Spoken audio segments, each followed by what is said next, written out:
Hi, welcome to the Real Talk with Vivian podcast. I'm so excited for this podcast today. Today we have an awesome guest. I've been wanting to have this guest for a long time. She's a film producer and is also blind. And man, do we got a story for that. Just because this podcast, we just want to get those stereotypes out and want to bring in more positivity, inspiration, and just knowledge to everybody in general because people think blind people can't do film, blind people can't do basically nothing, which is not true. We sometimes think we have control. We sometimes think that everything's going to turn out right. Wrong, right? So I was doing this podcast earlier on and we were having an amazing conversation. Taylor introduced herself and everything was going well. Well, there was a glitch in the computer and that recording did not record. I know. It was very unfortunate. I was very upset, didn't know what to do. And I knew it wouldn't be as authentic as, being real and talking about it in person. And I'm not going to reach out again and be like, oh, let's repeat it, let's review it, because it's not the same. The conversation is not the same, how we had it, what we said, what we talked about. And that's why if you want to know more about Taylor, I think you should go check out her TikTok and see the beginning of this story. She was explaining the ups and downs of being blind, the difficulties she faced, and just where she went to a university, where she went to college, who she met along the way, who were the people that stayed with her when she was going through these hard times. When I start the segment of Taylor and I, we are talking about, disability, how it made us feel, what inspired us, what kept us going. The other 45, 50 minutes that you will have with our conversation, I hope it enlightens you. I hope that it helps you on your journey. And I hope that it really makes you get on out there. Whether you have a disability, whether you just have anxiety, whether you're dealing with some crazy shit right now. I think we all need this podcast, this video, this certain little compass to guide us along our journey. So at the CCB, we have philosophy, and it's kind of like a support group hour. And it's called philosophy because blindness, there's no right way to go about it necessarily. It's an individual's thing.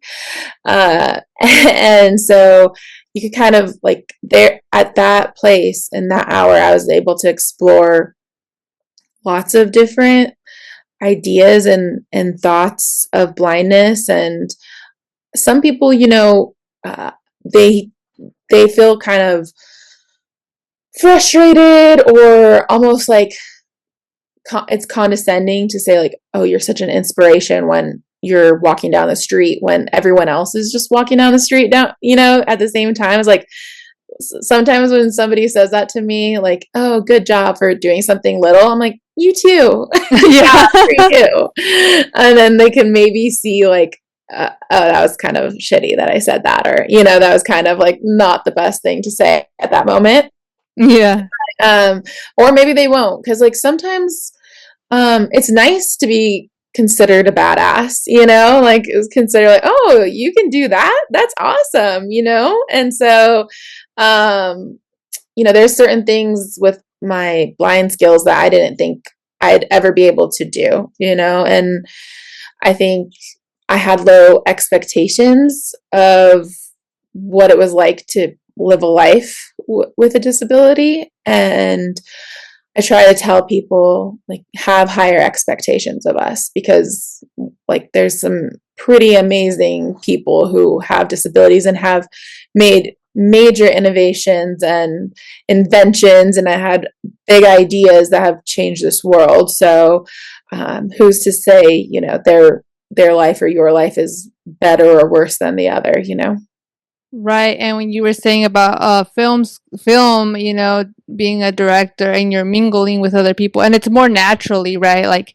when you're just with your friends, with your coworkers, and they're seeing you, doing what they're doing, but you're doing it in a way that is unique to you. You're modifying whatever it is, whether it be like angles of the camera, whether it be like, oh, I need help, but I'm still able to do it. Not in a sense like, on social media sometimes, or in real, like not real life. Well, when you're out in the world and you're trying to push, there's certain blind people that like to push things on people when they're not ready for it. And if they're not ready for it, and if they don't care about your blindness, that's not in their reality. And I think it's always important to like you said before, make it happen, but in a way when natural, in a natural form, whether it be recreationally skiing down the mountain, or watching a movie, something like that.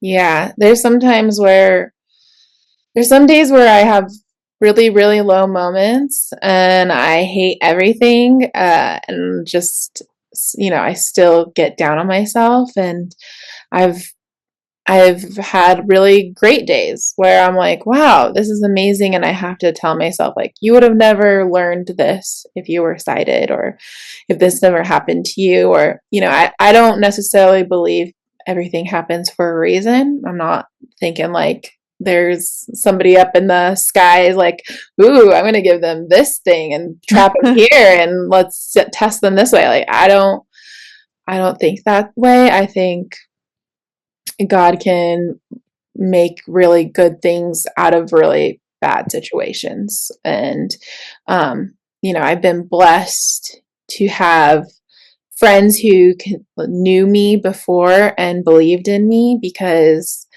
like I didn't know what I was doing. They didn't know that what they were doing. Like I was some of their first blind people to, I was their first blind person they've ever met, like um, we learned things kind of as we went. And so I've learned from other people who have worked with blind people, like you can make like the markers, instead of like just tape on the ground that's flat, you could put like a piece of thread underneath, and then like you can tactily fill your marker so you can hit your spot. And like for me, I think like my next set, I will most likely like take a tape measure or something and really focus with the DP, the person who's behind the camera, to focus on the angles so that I'm just like what I'm picturing in my mind is what we're getting.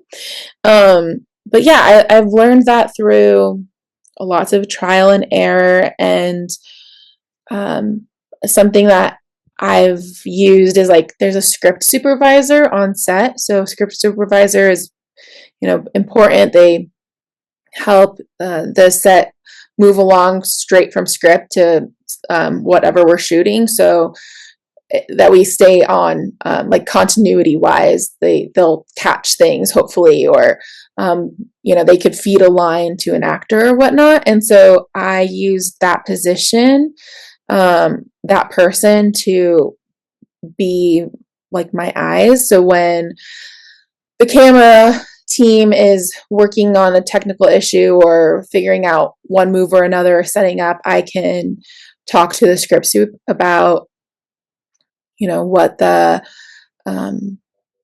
physicality was like for the actors, and those are things that they're supposed to notice anyway. So I think that that's why I liked using that position most. And yeah, it's really, I have to trust my fellow filmmakers that I'm working with, my crew, my cast, because I won't ever see my work. And like the reward of seeing your work, that's like the best part of being the director, right? Like, oh yeah, like look at what you just made. That's so cool. So I kind of have to like enjoy that like vicariously through my friends and trust their taste and such. But overall, like I know how to talk visual language, like I know like the word opacity means like going from something solid to something like see-through kind of yeah thing. So, like I know like, oh, the saturation is deep here, or like the contrast is a lot in this shot, or we need to pull this or this up. And so like I could speak the visual language, and I like can still be creative visually, but like I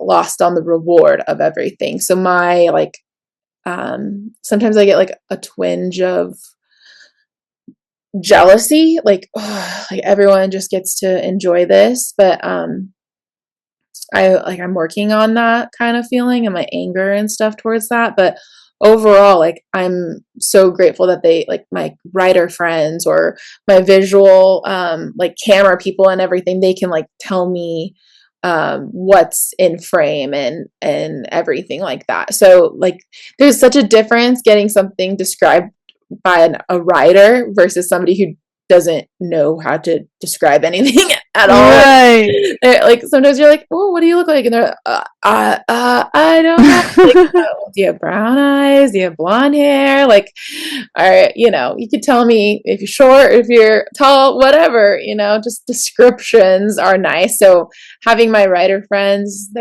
they'll be like, oh, we'll go out to dinner and they're like, oh, the bowls, they're this color and they're this shape. And, oh, like they'll go the extra mile. So I've kind of had to learn, to be able to use up my friends' times that they give me. Like I will be like, okay, I heard a lot about this picture in the tabloids. Tell me exactly who this person is and if they're actually good looking or not. Like I know Yeah. they may have a different taste than me, but like sometimes you just like we still live in a visual world, you know what I mean? And so I'm trying my best to find as much tactile things to help me through it all. So like for storyboarding, instead of sketching it out 2D, I will have like Legos sometimes, or I'll like use my hands and like my DP's hands and like draw things in them and stuff. And like um, my verbal communication has just had to be Amplified.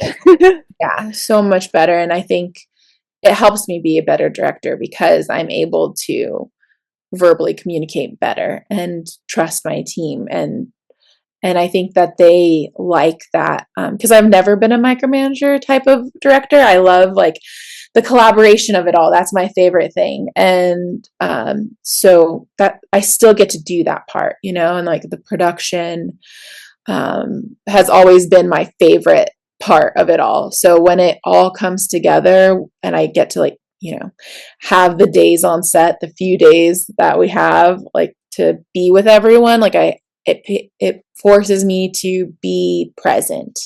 So, like my mindfulness skills and like my yoga practice and my faith in God and stuff has really helped me through these times. And it's a whole thing. Like I still don't really know what I'm doing, but I just like trust that I'm, what I want to do, it can happen. And if I like, can make it happen, I will. And I've really found that there's people who are going to believe in me and champion me and cheer me along, or there's going to be people who don't believe in me, and that's fine. And I think that it just became more clear to me when I lost all my vision in a funny way, no pun intended. Right. And then, you kept some of your, which is amazing, because when you lose your vision, you lose some of the people, you lose some people, but there is people that are like, okay, I'm just going to stick with you because those are your friends. But it's kind of interesting how that happens. Mm-hmm. Definitely. Again, like since I lost it during the pandemic, I kind of was separate from that kind of experience, like that direct loss where everyone, like I was all of a sudden not in the day-to-day world anymore because, everyone's day-to-day was so off. But I remember when I went to the low vision team who told me they couldn't help me. They were like, oh, well, are you dating anyone? And I'm like, no. And they're like, that's a good thing because usually they break up right after this. I'm like, oh, thank you. I guess that's information to know. So it's just, I guess your people's true colors really show in tough times. Yeah. And speaking of dating, so you say you met your partner. How was it? Like, for example, you never dated a blind person, and were you ever like hesitant, like I'm gonna date somebody, Mm-hmm. especially, a man, like women, how they say, oh, women don't date, like, oh, they're disabled people, but I don't believe that. Yeah, yeah. Like it's more like a masculine trait to take care of somebody. Right. Yeah, no, I honestly put like my career first so much and my education so much in front of me that I like probably didn't spend enough time focusing on like a partner relationship back when I was sighted. So I wasn't really looking for that at the time. And when I went to blind school, I was seeing somebody who was sighted, and I was really comfortable in it because he was able to drive and like he was able to do this and describe things to me and read me this and blah blah blah. But like I knew he like we weren't ever gonna be like long term people. Right. Like I knew that from pretty much the start. So I went to blind school and found I went to the CCB and like met all these people who were in relationships in one way or another with another blind person or a sighted person, or they've never dated before, and like there was just all different types of people and experiences. So um, I it becomes kind of like a high school college experience because like Yeah. you're all together, you're all living in the same apartment complex, going to the same school, doing the same routes and stuff. So um like I it took me a while to even just have the energy to get through a full day of school, let alone like be social. So I would get these glimpses for like the first 2 months, and then finally I went upstairs to my neighbor's house, and she always like had the social events and parties and such, and so I really made friends that way. Like, oh, I went upstairs. All I have to do is go upstairs. So like other people, I would be like, I'm not going over because like I can't get there. And like some people would come and grab me and stuff and help me get places, but I was just like, I'm not doing it on my own. Are you kidding me? I can't even find my own door. Like Yeah. there's just so much to learn. So um my partner Tommy, he lost his vision the same year I did in 2020, and we're both total. And so one day like we had seen each other or been near each other during the social events but didn't really spend a lot of time together. But one day he used to smoke cigarettes, so he was outside and he was smoking, and I had burst through the door and was like, oh my gosh, school sucks, this is so hard, this is I hate being blind. And he just offered a hug, and I was like, okay, like thank you. And we learned that we were both total, and we kind of learned more about each other. And from there we just started our friendship, and eventually more than a friendship. And I broke up with that other guy, and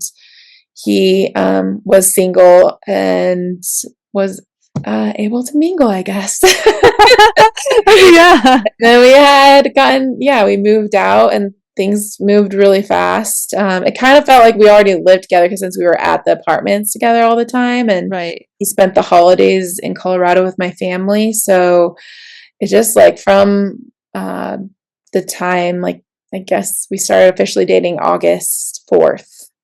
Um, we just have pretty much been inseparable. We have spent very little time apart, which some people may say is unhealthy, but actually, like we just really enjoy each other's company and we work well together. And he's actually, um, very smart with his like mathematical and logical skills. So Right. made him a line producer on my show. So he is like the producer that has to take care of the accounting and like the numbers, and he has to do the math for me. So Oh heck yeah, that's fun, right? You're like, I'm not good at math. So, and he Yeah. likes it because he could be a part of what I'm doing. And before, he was like looking for a part-time job doing this or that, and just things that he wasn't passionate about or excited about, but just he needs a job. And Right.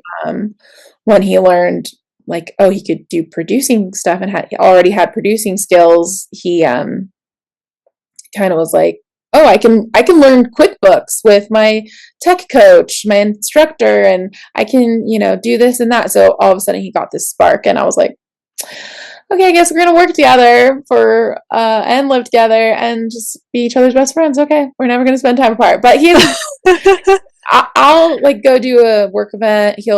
He's going to Vegas with his brother, so we try to have time apart and everything. But like we've kind of been able to have like this trauma bond. Right.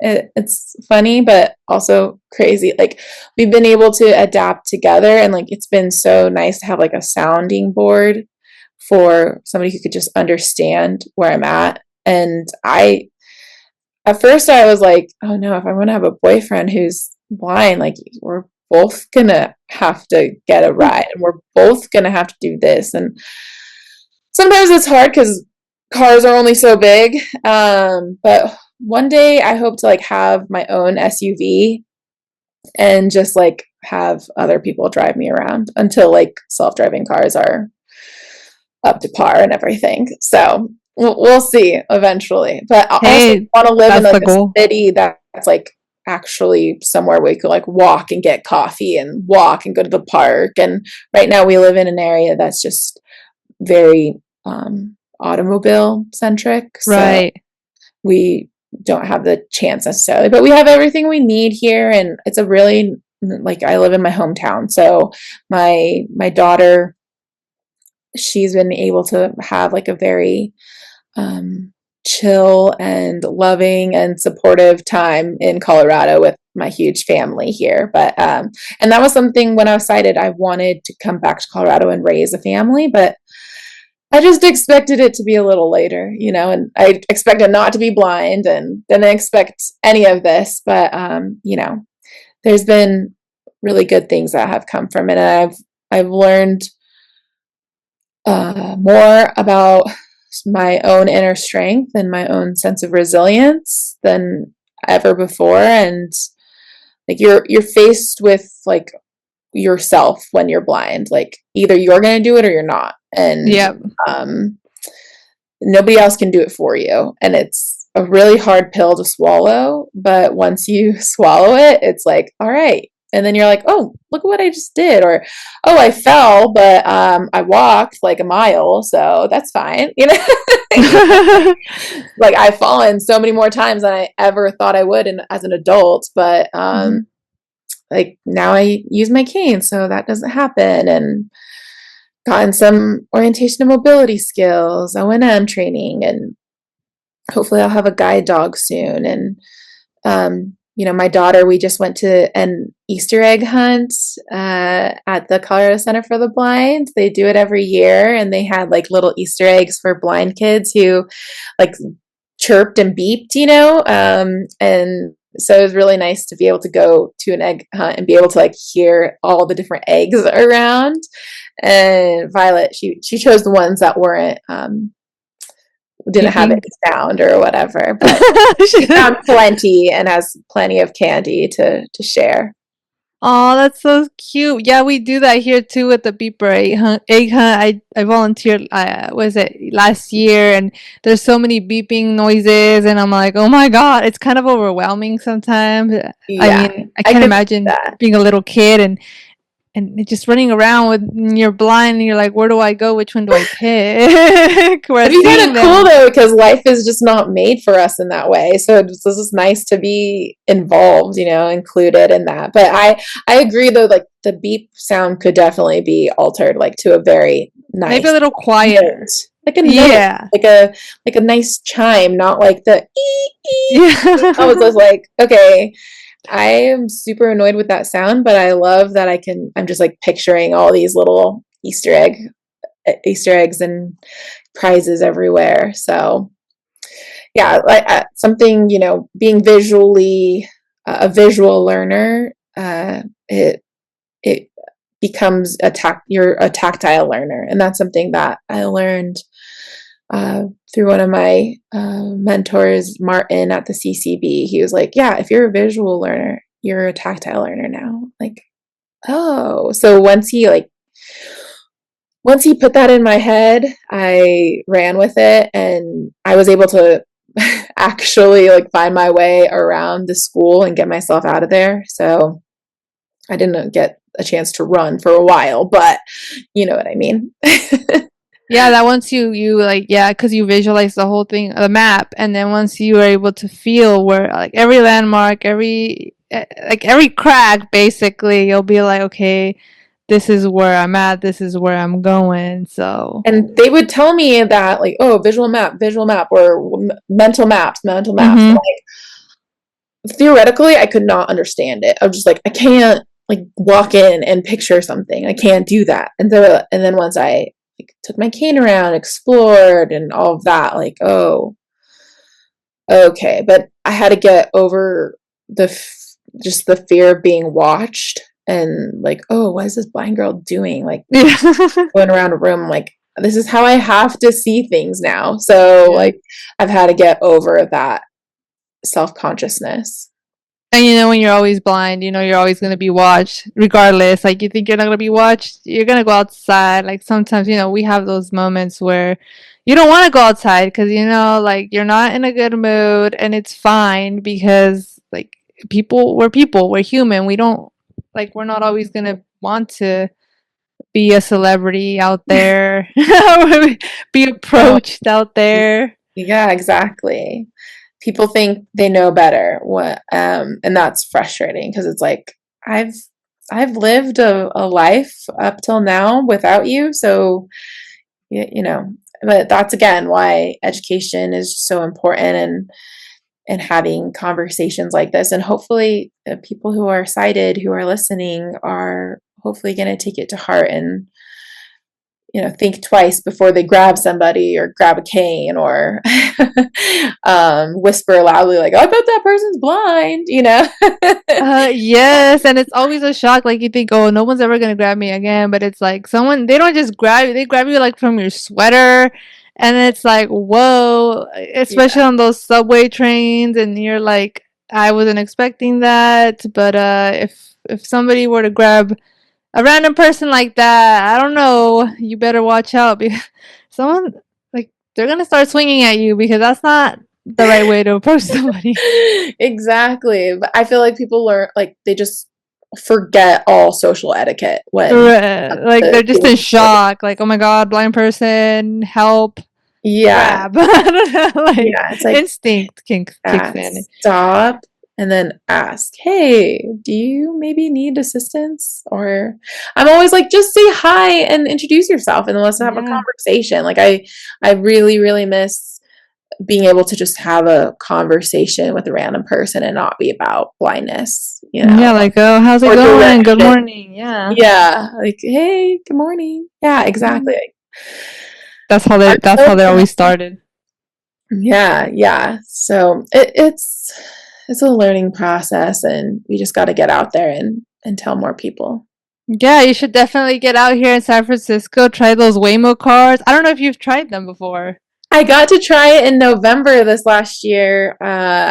We went for a conference for travelability, and it was amazing. They actually, Wago went to travelability and like showed everybody like, hey, there's 50% off, and go and check them out. And so we took 2 rides, my friends and and I was like, hey guys, this is exactly how it feels to be blind. I was just like, this really doesn't feel different to me. But it was really cool to be a part of like the beginning of a historical event like that, because it's just being rolled out, like officially to the public, right? Just this last year. So you don't have to be on the sign up sheet or whatever. It's like officially not beta. It's like out there. Yeah, it's out there. Everybody could ride it. My aunt was out here. She's calling it the headless car, the headless man. I'm like, you Yeah. guys gotta get on. I was like, come on, let's go on the Waymos, and they're like, no. I'm like, oh my god, you guys are so boring. You're in San Francisco. You gotta try these tech stuff. So, Yeah, I did feel like I was cheating on humans, but you know, my wallet liked the price tag better. So, yeah. I mean, it's a give and take, right? Like it's kind of like it's a good substitution for this, but I don't want it to necessarily like, you know, put people out of jobs. But it's a good option for people with low income that, or you know, on disability or that are on a budget that need a ride quickly somewhere. Yeah, I think yeah, it just depends. But I like those cars. Yeah, like with you, just they're self-driving cars. Yeah, that So like I was always so afraid of AI and tech and self-driving cars and whatnot. And then when I lost my vision, that was something it really opened my eyes to was like, oh, look at how amazing this could be for this community. And I'm like, okay, I can see that. But you know, obviously I can get down rabbit holes and just be like lose my mind, be like, oh no. But there are some real good upsides to things. So just gonna choose to focus on that. I don't know. I'm looking forward to those road trips across the state. So we'll see about that with the in 5 more years, I'd say. Oh my gosh, that'd be so cool. Yeah, let's stay in touch. I love San Francisco. I would love to go and I'm in Colorado, so if you haven't been out here, come out here and let's go do something fun. Definitely. Actually, I'm planning to go to Colorado maybe this summer, so I'll let you Ah, know, hit and me up. we can figure something out. I'll probably be around the Denver area because I also have friends there. But Yeah, yeah, not too so far from me. we should yeah definitely keep in touch. And it was a pleasure having you in the podcast. We should definitely do it again because I know there's so many things gonna go on later on with our lives, and there's always new stories, right? Yeah, yeah, I'm really excited. Thank you for having me. I appreciate it. Of course. Awesome. Well, hope you have a nice rest of your weekend. It's Sunday, so and a good week. Thank you. You too. We'll talk to you soon, Vivian. All right. Bye, Taylor. Bye.